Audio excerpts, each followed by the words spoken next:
एक समय की बात है कि भारतवर्ष में एक नृपति राज्य करता था। वह बड़ा ही प्रतापी और दानी था।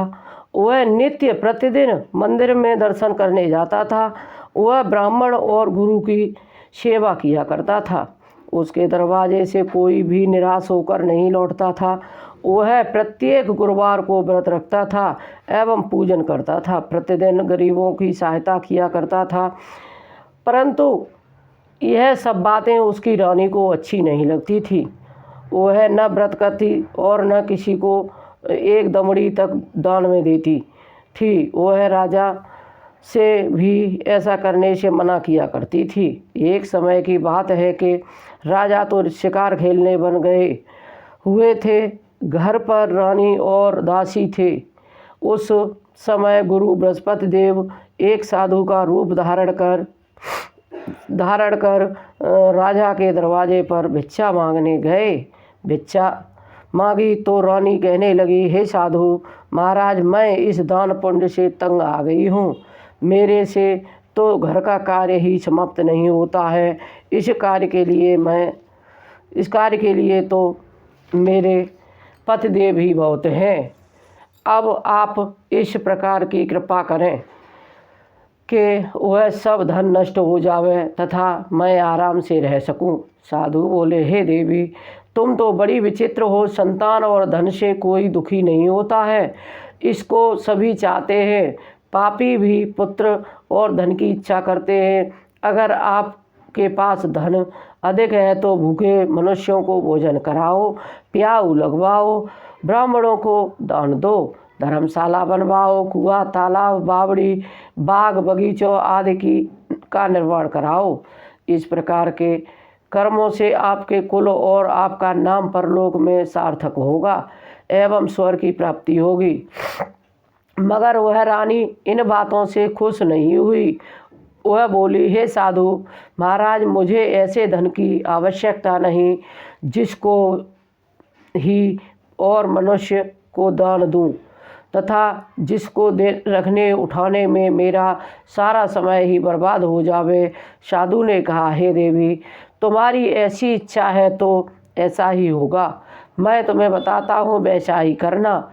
बृहस्पतिवार के दिन घर को गोबर से लीपना, अपने केशों को धोना, केशों को धोते हुए स्नान करना। राजा से कहा, वह हजा मत करवाए। भोजन में मांस मदिरा खाना, धोबी के यहाँ कपड़े धुलने डालना। इस प्रकार 7 बृहस्पतिवार करने से तुम्हारा सब धन नष्ट हो जाएगा। ऐसा कहकर वह साधु महाराज वहाँ से अंतर्ध्यान हो गए। रानी ने साधु के कहने के अनुसार वैसा ही किया। 3 बृहस्पतिवार ही बीते के उसका समस्त धन नष्ट हो गया और भोजन के लिए दोनों समय तरसने लगे।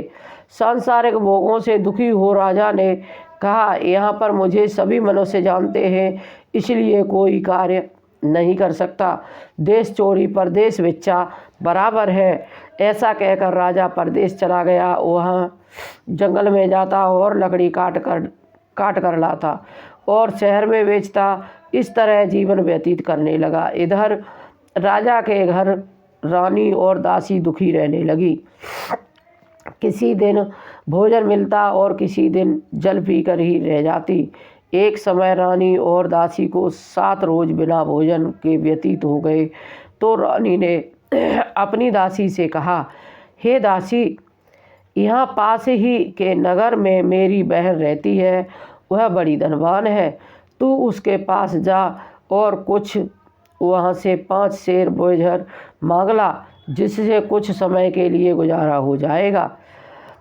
इस प्रकार रानी की आज्ञा मानकर दासी उसकी बहन के पास गई। उस समय रानी की बहन पूजन कर रही थी, क्योंकि उस रोज बृहस्पतिवार था। जब दासी ने रानी की बहन को देखा और उससे बोली, हे रानी, मुझे तुम्हारी बहन ने भेजा है, मेरे लिए 5 सेर बेजर दे दो। इस प्रकार दासी ने अनेक बार कहा, परंतु रानी ने कुछ उत्तर नहीं दिया, क्योंकि वह उस समय बृहस्पतिवार की कथा सुन रही थी। इस प्रकार जब बांदी को किसी प्रकार उत्तर नहीं मिला तो वह बहुत दुखी हुई एवं क्रोध भी आया और लौटकर अपने गांव आ गई। रानी के पास आकर बोली, हे रानी, तुम्हारी बहन तो बहुत ही अभिमानी है, वह छोटे मनुष्यों से बात भी नहीं करती, इसलिए मैंने उससे कहा तो उसने उत्तर नहीं दिया। मैं वापस चली आई। रानी बोली, हे दासी, इसमें उसका कोई दोष नहीं है। जब बुरे दिन आते हैं तब कोई सहारा नहीं देता। अच्छे बुरे का पता विपत्ति में ही लगता है। जो ईश्वर की इच्छा होगी वही होगा। यह सब हमारे भाग्य का दोष है। इधर उस रानी ने देखा कि मेरी बहन दासी के आई थी, परंतु मैं उससे कुछ नहीं बोली, इससे वह बहुत दुखी हो गई।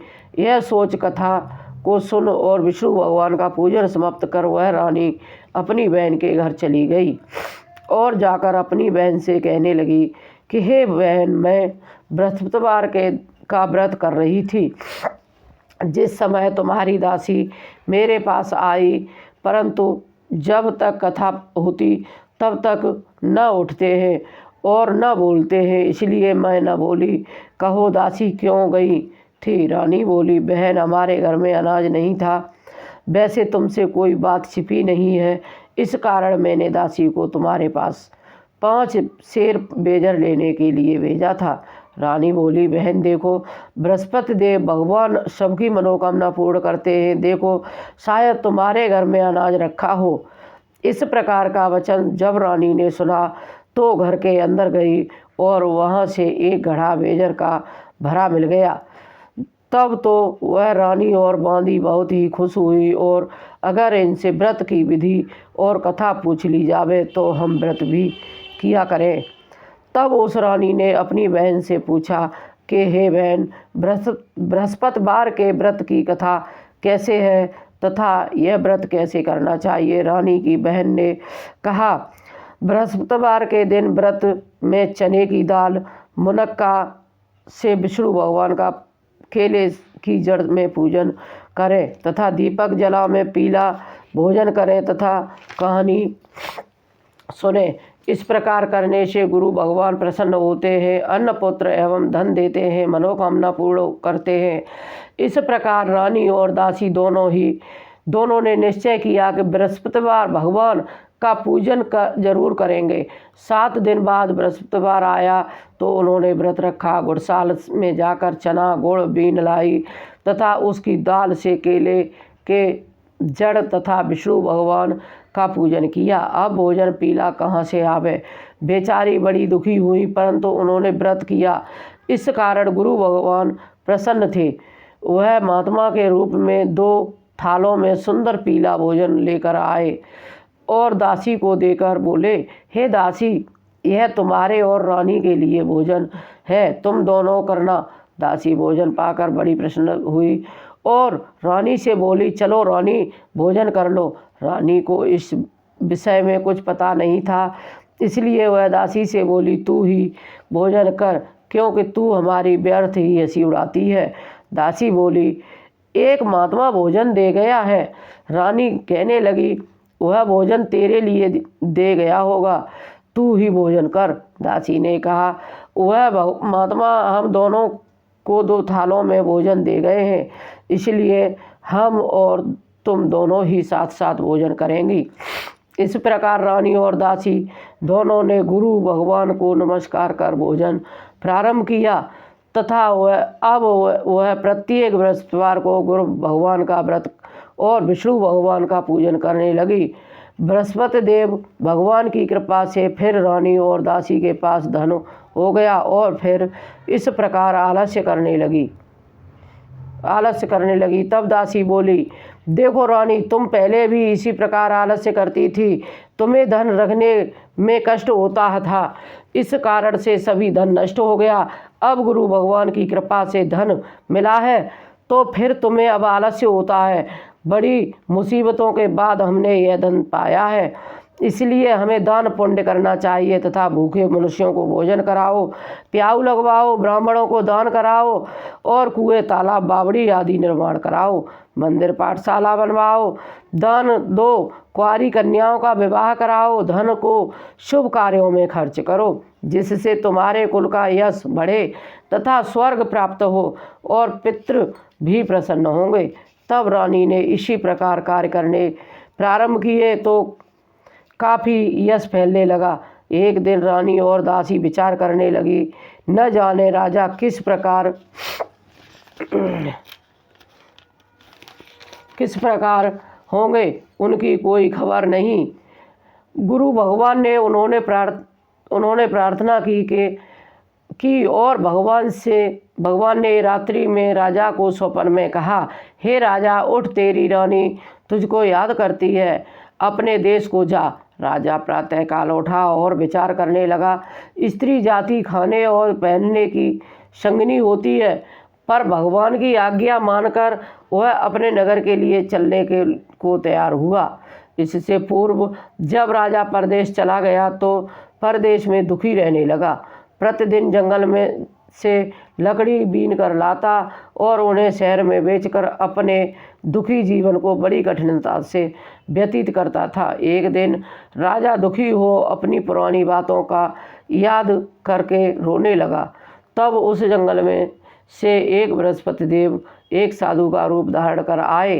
राजा के पास आकर बोले, हे लकड़हारे, तुम इस सुनसान जंगल में किस चिंता में बैठे हो, मुझको बतलाओ। यह सुन राजा के नेत्रों में आंसू भर आए और साधु की वंदना कर बोला, हे प्रभु, आप सब कुछ जानने वाले हो।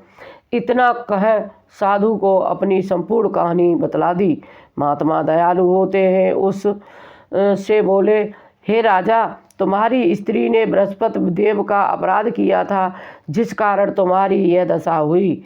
अब तुम किसी प्रकार की चिंता मत करो, भगवान तुम्हें पहले से अधिक धनवान करेगा।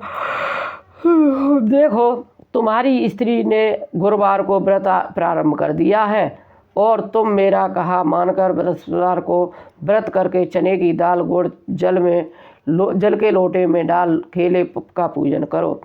फिर कथा कहो और सुनो, भगवान तेरी सब कामनाओं को पूर्ण करेंगे। साधु को प्रसन्न देखकर राजा बोला, हे प्रभु, मुझे लकड़ी बेचकर इतना पैसा नहीं मिलता जिससे भोजन करने के उपरांत कुछ बचा सकूं। मैंने रात्रि में अपनी रानी को व्याकुल देखा है, मेरे पास कुछ भी नहीं जिससे उसकी खबर तो मंगा सकूं, और फिर मैं कौन सी कहानी कहूँ, ये मुझको कुछ भी मालूम नहीं। साधु ने कहा, हे राजा, तुम किसी बात की चिंता मत करो।